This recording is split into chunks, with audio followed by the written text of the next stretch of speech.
Source: Victoria is approaching a hot and dry summer, but the threat is indoors for some of the state's firefighting staff according to an explosive report into sexual harassment and bullying.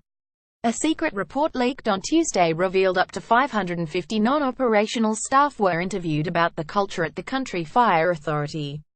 Women reported they were sexually harassed and subsequently bullied and ignored if they complained. The way in which people treat each other in this organization can be absolutely appalling, and there is absolutely no management, one woman told investigators. The confidential report, first published by Fairfax Media, led to a fiery parliamentary question time, with Emergency Services Minister James Merlino insisting such complaints should be reported to police. "We know that we need to do better in regards to the culture of our fire services, the chronic lack of diversity we've had for many years, management and the workforce at war with each other, and that has bred a poor culture," he told reporters. Opposition leader Matthew Guy accused the government and Premier Daniel Andrews of blaming victims. "Every workplace, people deserve to work in an environment free from bullying and harassment," Mr. Merlino said.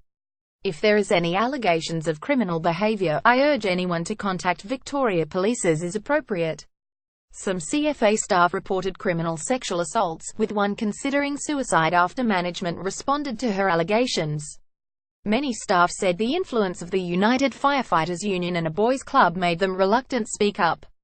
One man feared speaking honestly because he witnessed a colleague being targeted after responding to an anonymous report. The UFU said it has never condoned bullying and harassment, and denies any responsibility for such conduct at the CFA. The UFU has always been a strong advocate of appropriate workplace practices, the union said in a statement. This has been a damaging media campaign of vilification of firefighters that has no factual basis.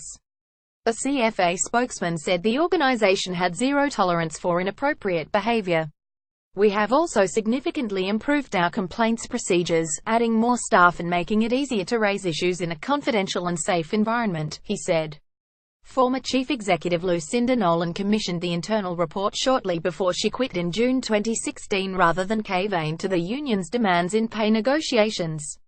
The Victorian government was engaged in a tense dispute with the union until Premier Daniel Andrews stepped in and agreed to meet its demands, although a deal has still not been signed.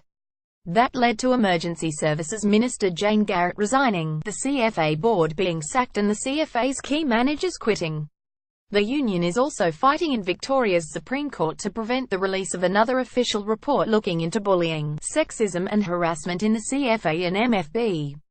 Readers seeking support and information about suicide prevention can contact Lifeline on 131114 or the suicide callback service 1300 659 467.